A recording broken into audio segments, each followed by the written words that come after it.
Okay, welcome to our second episode of Film Fascination.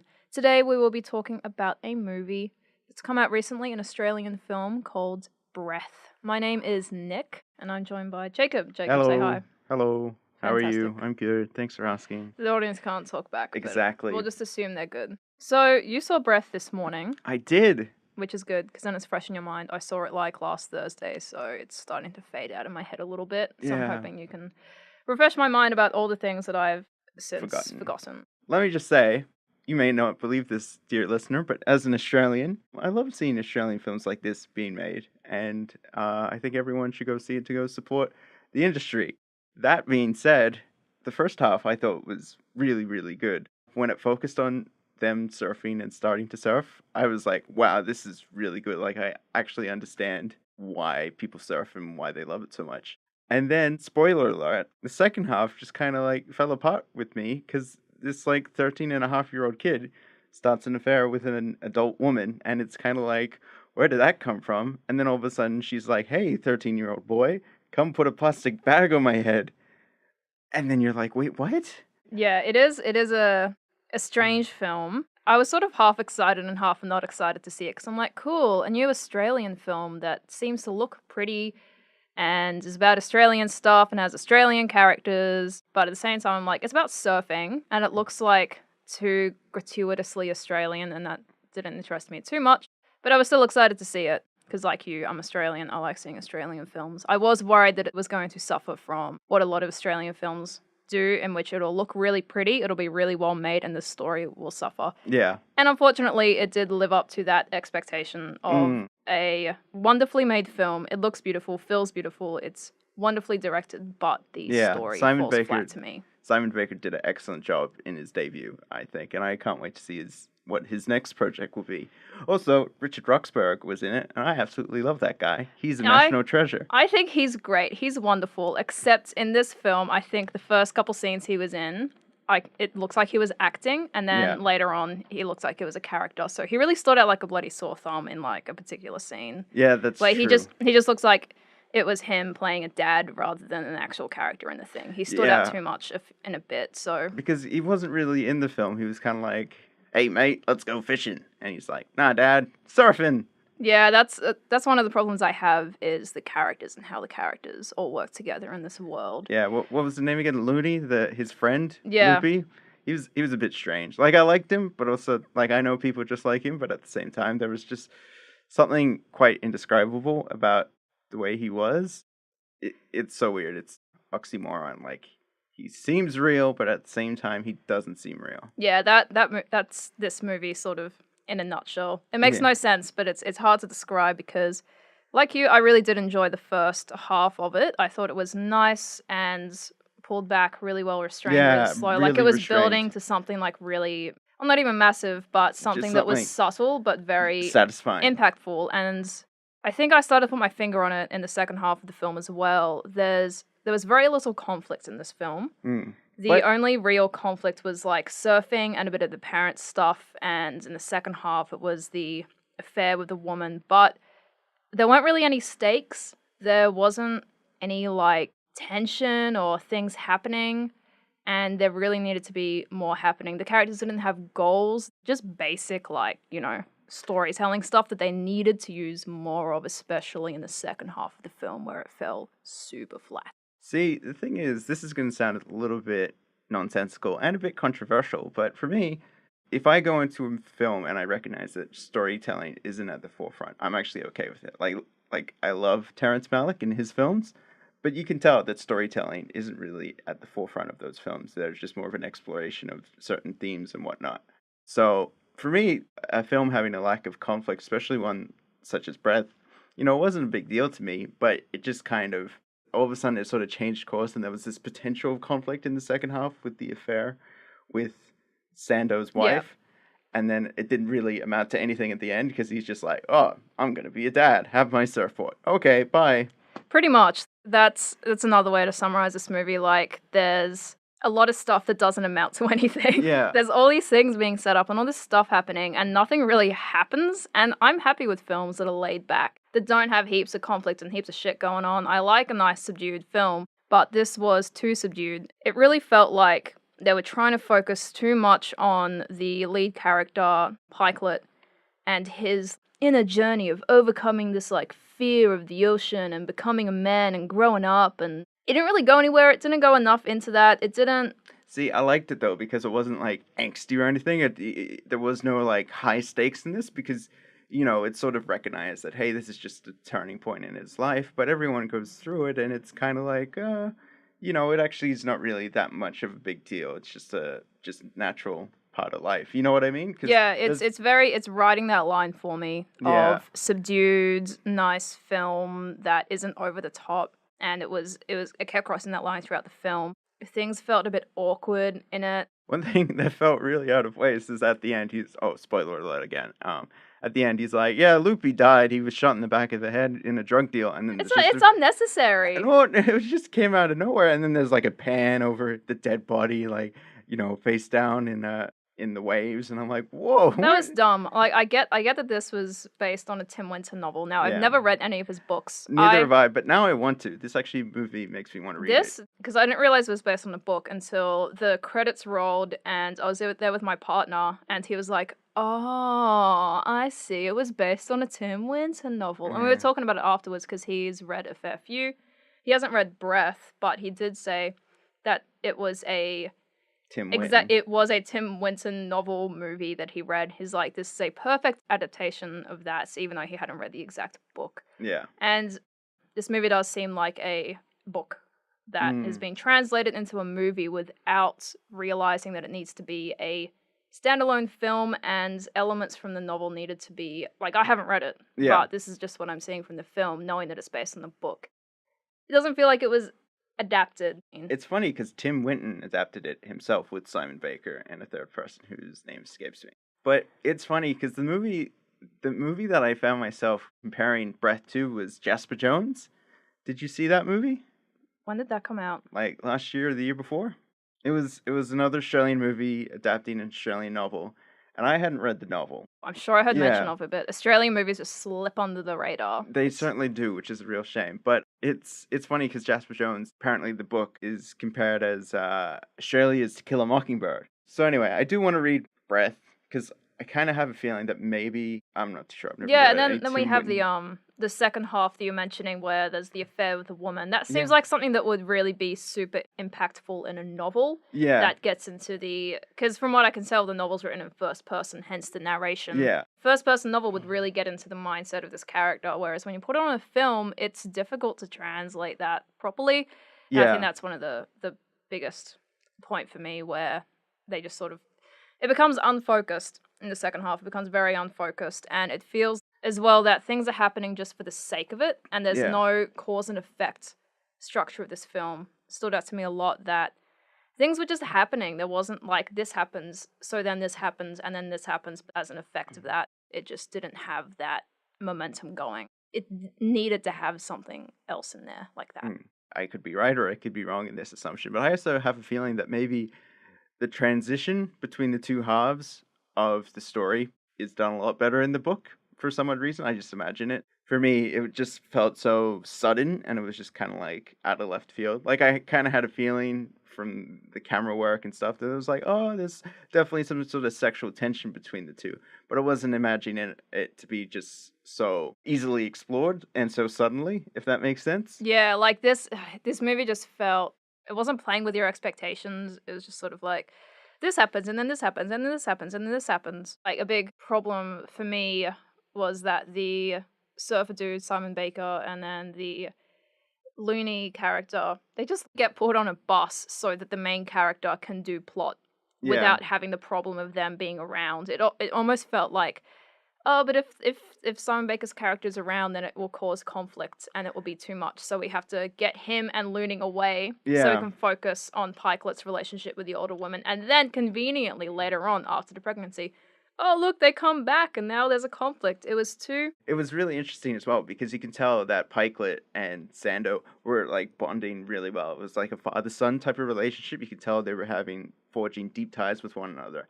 And then like there's one wave that, Pikelet doesn't surf, and then all of a sudden, boom, he's out, and it's all about Loopy, and then they go to Indonesia and Bali and stuff to surf. It was kind of awkward. Yeah. It was a strange story, strange plot that needed to have more control. Yeah.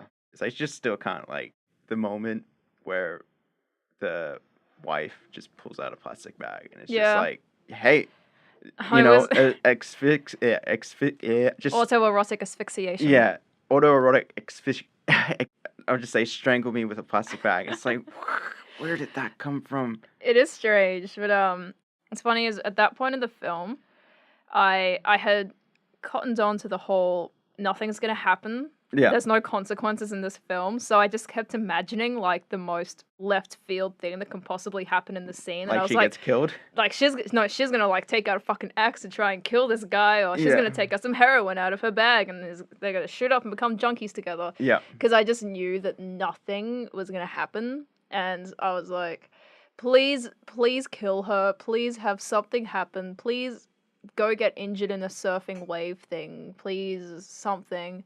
Because I just knew it wasn't gonna, and yeah, it was a strange little imagining something crazy happening on screen when nothing was. Yeah, part of me thought like, oh, he's gonna accidentally kill her with the plastic bag, and I was like, whoa, that'd be quite a and then it didn't happen. I was like, okay, back to. It would have been nice if they threw something like that in, a bit of a curveball with, oh, you thought nothing was gonna happen again. Well, guess what? Something's gonna happen. Whoa. Yeah. Yeah. But anyway, so what did Jason DeRosso say from the ABC?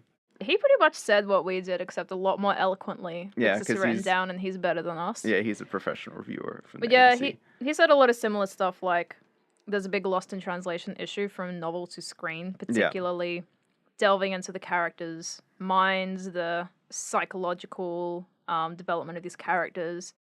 There's not as much emotional impact because there's not the momentum. So very similar to our thoughts. I think it was nice seeing someone smart agree with us. And what did Variety say? It's always interesting getting like American perspectives on Australian films because it's like, do they really get it? A lot of people seem to like it. It's getting pretty good reviews so far, which is good. Yeah. People aren't being quite as harsh as we are. Yeah.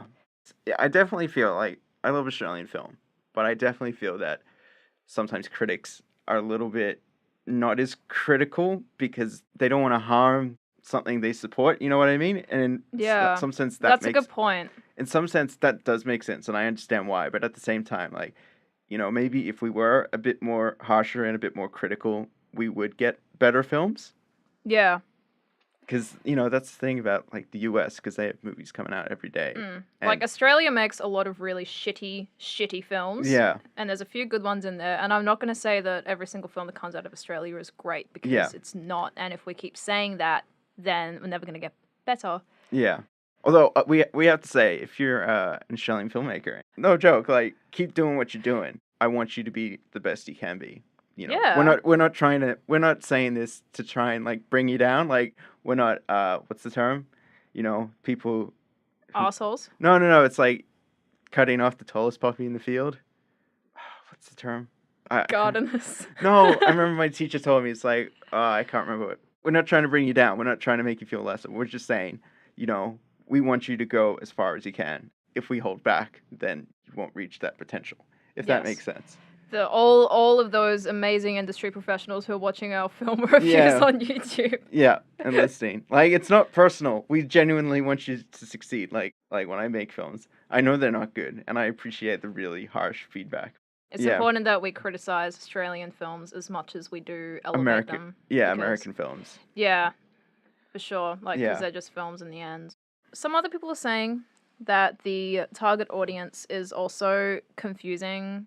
People have said that it's very much just for like middle-aged guys who are trying to relive their youth, even though the main protagonist is kind of odd. And I had my partner saying as well that this is aimed at late teenage boys because of the protagonist, and I didn't see that either. And I don't know. To me, this definitely felt like, when I say adult movie, I don't mean like a porno, but it's definitely mature. It's a mature film. It's a mature film, but at the same time, like the rating doesn't reflect that. It's definitely not something you'd really want to take your kids to because they probably wouldn't get it.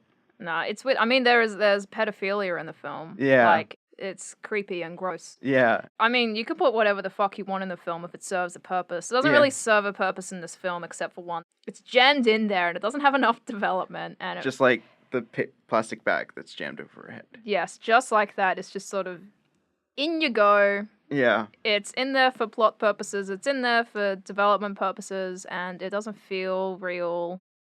I don't have a problem with people putting mature things or undesirable things in their film as long as it works. And it's like it almost works in this film. This film is so close to working. It just needed to be needed to get in there. The development of these characters really needed to be explored in order to make everything work because it just felt too constructed and it felt almost artificial in the way that the story works. And what you're saying about like mature things, like have you ever seen the movie Mysterious Skin? I've never heard of that film. Okay, because it stars Joseph Gordon-Levitt, and it was really controversial when it came out, and it still is because basically the first half of the film surrounds these two kids, and they're both 10 years old, and they're both in like a really messed up relationship with their like baseball coach or football, like a sports coach. Like he's a pedophile and he's having sex with them, and it's sort of their effect of how they become older. But it was a great film. Like, it was terrific, and I think everyone should see it. But at the same time, like, it's difficult to digest. It's very difficult to digest. I was really surprised when I went into this film in the cinema because I was expecting, like, 3 other people in the audience, and there was a lot of people in my room, and there was teenagers in there, and I was really confused. I'm like... I'm not. I think Tim Winton, everybody loves him in Australia. Like, anybody who reads books. Yeah. So he's maybe they make them teenagers read them in high school. They do. I didn't read any of his books. This movie gave me a lot of read this book in high school vibe, even though I'd never read a Tim Winton book in high school. Like I don't know, like I never experienced this firsthand, but I'm pretty sure there are some Tim Winton books that are in the curriculum. Yeah. Yeah. I'm sure there's lots, but we didn't. Yeah. We went straight to racism in the deep south in America. We went to like colonial Australia to racism in America. It was a strange curriculum for us. Yeah, I remember I had to read The Secret Life of Bees, which I hated, and The Handmaid's Tale, which I didn't really like either. Oh, I remember we read Streetcar Named Desire, which I loved. You got to read the cool things. We read this book called Looking for Ella Brandy. Oh, yeah, and they turned that into an Australian movie. Yeah. I haven't seen it, but I've been meaning to. I didn't like that book. It was... Ugh. So, yeah, what else is there to say about this movie? I think we said just about everything. Yeah. There is... This is a strange movie. Yeah, for me, it's a bit of a mess. It defied my expectations. My expectations were really low, so it picked up, but then it sort of fell back into that. Yeah, I didn't have any expectations, so I was pleasantly surprised. That's good. It's always nice to go in there with an And then I was head. like really surprised in the second half. Would you recommend it? I would though. I would. There are some issues, but it's a great debut, I think, from Simon Baker. And yeah, I really would recommend it. I'm a bit of a cynic, but look, it was a pretty okay film, and I reckon, especially if you're an Australian, you should check it out. I don't know. It definitely felt like made by Australians for Australians. Yeah, that's about as far as I can get. So I'm not sure who will like this film and who won't like this film. But yeah, overall, the directing was really good. So when Simon Baker does his next film, I am excited to see it, especially if it's an original screenplay and not an adaptation. They need to do an original one so they can do that. Yeah, but it's hard to come up with something original. Yes, it is. Especially if it's good. Like, it's one thing to come up with something original, but it's another thing entirely to make it good. Yes. Just anything is hard. Just stories in general. Writing is really hard. Life is just hard. Just everything is hard. You know what? We'll end on that. Just everything is hard. Look, if I can recommend anything, just stay in bed with your... Just live on Centrelink for the rest of your life. And don't get a job. Don't leave your house. Yeah, and just don't contribute to society. Just stay in bed with your pet and just pet the pet. Anyway, so yeah. Look, go see it. Yep, go see it. Especially if you're Australian. Yeah. If you're not Australian... You might as well see it. You don't have to be Australian to get it. Yeah. It's surfing. There's other countries that do surfing. Yeah, but nothing beats Australian surf. Pretty much. I mean, I don't go surfing, but... Yeah, neither do I. I'm just talking out of my ass here. Well, thank you so much for listening. Yes, thanks for listening. I don't know what we'll be reviewing next. So Yeah. hopefully it's something fun. Probably like a Hollywood blockbuster, like The New Avengers or Deadpool 2 or Solo. Anything could happen. Okay, bye. Bye!